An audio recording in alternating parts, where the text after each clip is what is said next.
তোমরা দেখলে না, তোমরা দুজন মিলে কত লাফালাফি করলে, কত ছোটাছুটি করলে, লাভ হলো? আমরা যে খেলতে জানি, আমরা ভালো খেলা জানি, আমাদের মতন খেলতে কেউ পারবে না। হ্যাঁ, খেলা হবে, খেলা হবে, ভয়ঙ্কর খেলা হবে, এই মাটিতেই খেলা হবে, খেলা শেষ হবে না। এক সময় অনুব্রত মণ্ডলকে নিয়ে হাতেখড়ি। সোশ্যাল মিডিয়ায় অনুব্রত মণ্ডলের নকল করে মন কেড়েছেন একাংশ মানুষের। নেটিজেনদের মনে সাড়া ফেলেছিলেন তার ভিডিও। তবে অনুব্রত মণ্ডল দীর্ঘ প্রায় 2 বছরেরও বেশি সময় থেকে তিহারে জেলবন্দি। তাই এতদিন লাইনে ছিল মুকুল এবং মদন। কবিগুরু লালমাটির জেলা বীরভূম, আর এই লালমাটির জেলার লালমাটি শহর বোলপুর শান্তিনিকেতন। বোলপুরে আজ থেকে 2 বছর আগে পর্যন্ত ছবিটা ছিল একদম অন্যরকম। অনুব্রত মণ্ডলের নাম শুনে বাঘে গরুতে এক ঘাটে জল খেত। আর সেই অনুব্রত মণ্ডলের নকল করে সোশ্যাল মিডিয়ায় নিজের নাম তৈরি করেছিলেন সাজেদ খান। তবে প্রায় 2 বছর ধরে অনুব্রত মণ্ডল নেই। আর যেহেতু অনুব্রত মণ্ডল নেই, সেহেতু তার নিত্য নতুন জনপ্রিয় ডায়লগ আর শোনা যায় না। এর ফলে সেই ডায়লগের নকল করা হয়ে ওঠে না সাজিদ খানের। তাই এতদিন তার ভরসা ছিল মুকুল এবং মদনে।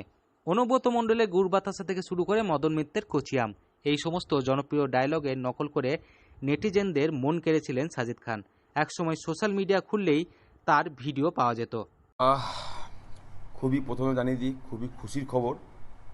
বীরভূমের বাঘ, বীরভূমের কিং, আমরা যেটা বলি, অনুব্রত মণ্ডল আবার ব্যাক করছেন। ডায়লগ কিং বলতে পারি, আমার জন্য উনি ডায়লগস কিং বেশি করে। যতটা না রাজনীতির অনুব্রত মণ্ডলকে চিনি, অতটা আমি ওনার ডায়লগ নিয়ে আমি যে কাজগুলো করেছি সেটা একটা আলাদা পর্যায়ে গেছে। ওনার এক একটা ডায়লগ থ্রোয়িং আমি সেগুলো রিহার্সাল করে মানুষকে নতুনভাবে অভিনয়ের মাধ্যমে আনন্দ দিয়েছি।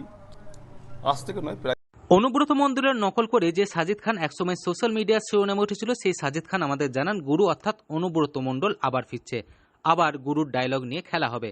প্রসঙ্গত 2022 সালে 10ই আগস্ট হাজিরা এড়ানোর পর 11ই আগস্ট সকালে আদালতের নির্দেশনামা ও মেডিকেল রিপোর্ট নিয়ে বোলপুরের নিচুপট্টির বীরভূমের তৃণমূল নেতা সভাপতির বাড়িতে পৌঁছে যান সিবিআই অফিসাররা। অনুব্রতর বাড়ি ঘিরে ফেলে কেন্দ্রীয় তদন্তকারী সংস্থার লোকজনেরা। আপনাদের আনন্দ দেওয়ার জন্য কাজটা করি, এটাকে কেউ পলিটিক্যালি নেবেন না বা নেয়নি কেউ, জাস্ট মজা হিসাবেই নিয়েছেন। এবং উনি আসাতে আমি প্রচণ্ড খুশি। অনুব্রতর বাড়ি ঘিরে ফেলেন কেন্দ্রীয় বাহিনী, তারপর তাকে গ্রেপ্তার করা হয়। তবে প্রায় 2 বছর ধরে তিহারে বন্দী থাকার পর শুক্রবার দিল্লির রাইস অ্যাভিনিউ কোর্ট তাকে জামিন দিয়েছে। এর আগে সুপ্রিম কোর্টে সিবিআইয়ের মামলায় জামিন পেয়েছিলেন তিনি। এবার ইডির মামলাতেও তিনি জামিন পেলেন। তবে সাজিদের কথায় এই অনুব্রত হবে এক অন্য মেজাজের, অন্য লুকে হয়তো ফিরবেন অনুব্রত।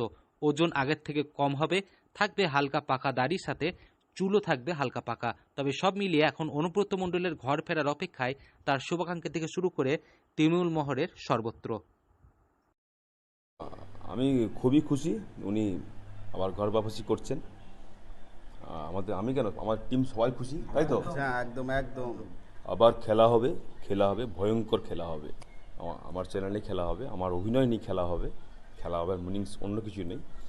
আর এবারে অনুব্রত মণ্ডলকে একদম নতুন রূপে দেখতে পাবেন। হয়তো আধা পাকা চুল থাকবে, দাড়িও পাকা, হালকা বয়সের ছাপ হাত পাকা দাড়ি থাকবে, কাঁচা পাকা দাড়ি, সব মিলিয়ে একটা বয়স্ক ছাপ, সব মিলিয়ে একটা নতুন অনুব্রত মণ্ডল একটা তৈরি হবে। তবে সে ভয়ঙ্কর চোখটা থাকবে অবশ্যই, খেলা হওয়ার চোখ, তো অবশ্যই দেখবেন। আর আমি খুব এক্সাইটেড উনি কখন বাড়ি ফেরেন। বাড়ি ফিরলে হয়তো ওনাকে দেখা করতে যাব। বীরভূম থেকে সৌভিক রায় রিপোর্ট, লোকাল 18 বাংলা।